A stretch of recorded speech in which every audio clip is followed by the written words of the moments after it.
جب مصطفیٰ رضا خان اعلیٰ حضرت کے بیٹے بریلی شریف سے دلی پہنچے تو دلی پہنچنے کے بعد ایک مرید آ گیا، ڈاکٹر تھا.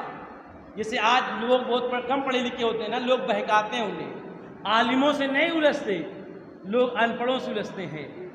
تو اعلیٰ حضرت کے بیٹے کے مرید نے کہا حضور ایک مولوی میرے پاس آتا ہے اور مولوی آنے کے بعد مجھ سے سوال کرتا ہے، علم غیب مصطفیٰ پہ سوال کرتا ہے، میلاد مصطفیٰ پہ سوال کرتا ہے، عظمت مصطفیٰ پہ سوال کرتا ہے. میں ایک ڈاکٹر آدمی مولوی کے سوال کا جواب نہیں دے پاتا ہوں.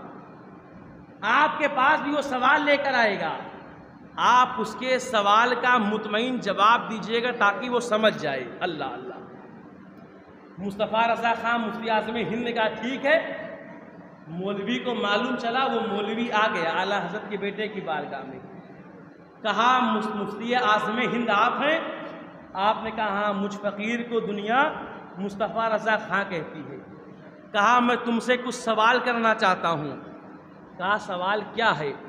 کہا میرا سوال یہ ہے نبی کے علم غیب کے متعلق کہ نبی کو علم غیب تھا کہ نہیں تھا. معاذ اللہ، نبی مر کے مٹی میں مل گئے. جب حضرت عائشہ کا ہار گم ہوا تو نبی نے کیوں نہیں بتایا کہ ہار کس نے لیا کہ چیل لے گئی؟ نبی کے اوپر جب پتھر پھینکا گیا تو نبی کو کیوں نہیں معلوم چلا؟ فرشتوں کے سردار جبرائیل نے آ کر کیوں بتایا؟ ایسے کر کر کے مولوی نے 14 سوال کر دیا، 14 سوال. اور جب مولوی نے 14 سوال کیا تو مصطفیٰ رضا خان نے کہا میں تیرے سوال کا جواب بعد میں دوں گا، پہلے تو میرے 3 سوال کا جواب دے دے. اس دیوبندی مولوی نے کہا تم بریلوی مولویوں کا یہی تو خرابی ہے، سوال کا جواب دیتے نہیں، الٹا اپنا سوال تھوپ دیتے ہو. کہا پہلے تو میرے سوال کا جواب دے دے، یہ میرے سوال کا جواب بھی ہوگا اور تیرے 14 سوالوں کا جواب بھی ہوگا. اللہ. اس نے کہا بتاؤ آپ کا سوال کیا ہے؟ آپ کا سوال کیا ہے؟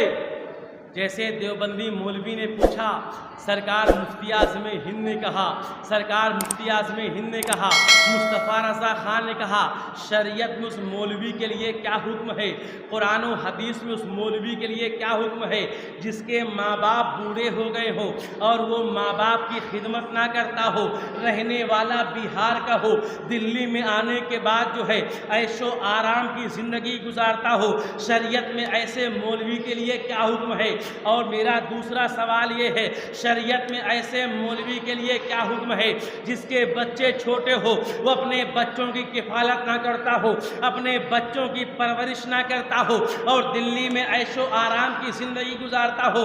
اے مولوی تو مجھے بتا شریعت میں ایسے مولوی کے لیے کیا حکم ہو جو بہار سے قرضہ لے کے آیا ہو اور قرضہ چکانے کی نیت نہ رکھتا ہو اور دلی میں آ کر جو ہے عیش و آرام کی زندگی گزارتا ہو. اتنا سننا تھا محترم صاحب، دیوبندی مولوی رونے لگا، اس کے آنکھوں سے آنسو نکلنے لگے. تو ڈاکٹر نے کہا اے دیوبندی مولوی روتا کیوں ہے؟ ارے کیا تیرے سوال کا جواب نہیں ملا؟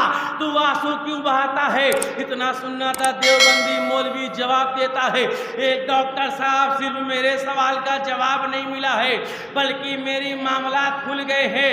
ارے جو بہار سے آیا ہے وہ کوئی اور مولوی نہیں ہے، اس کے ماں باپ بوڑھے ہیں، وہ کوئی اور مولوی نہیں ہے. جو قرضہ لے کے آیا ہے وہ کوئی اور مولوی نہیں ہے، جس کے بچے چھوٹے ہیں وہ کوئی اور مولوی نہیں ہے. جو دلی میں آرام سے رہا ہے وہ کوئی اور مولوی نہیں ہے.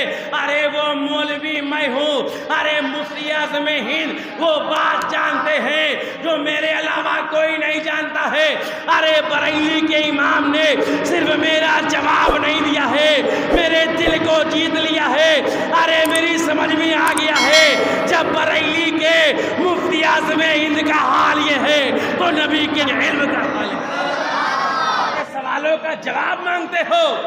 ارے مفتی اعظم ہند تو وہ بات جانتے ہیں جو میرے علاوہ کوئی نہیں جانتا ہے، انہوں نے میرے دلوں کو جیت لیا ہے۔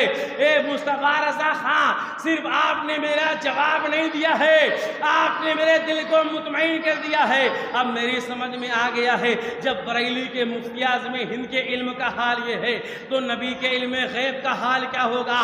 اب میں آپ کے ہاتھوں پہ توبہ کرتا ہوں، مجھے توبہ کروائیے اور مجھے کلمہ پڑھا کے مسلمان بنا لیجیے۔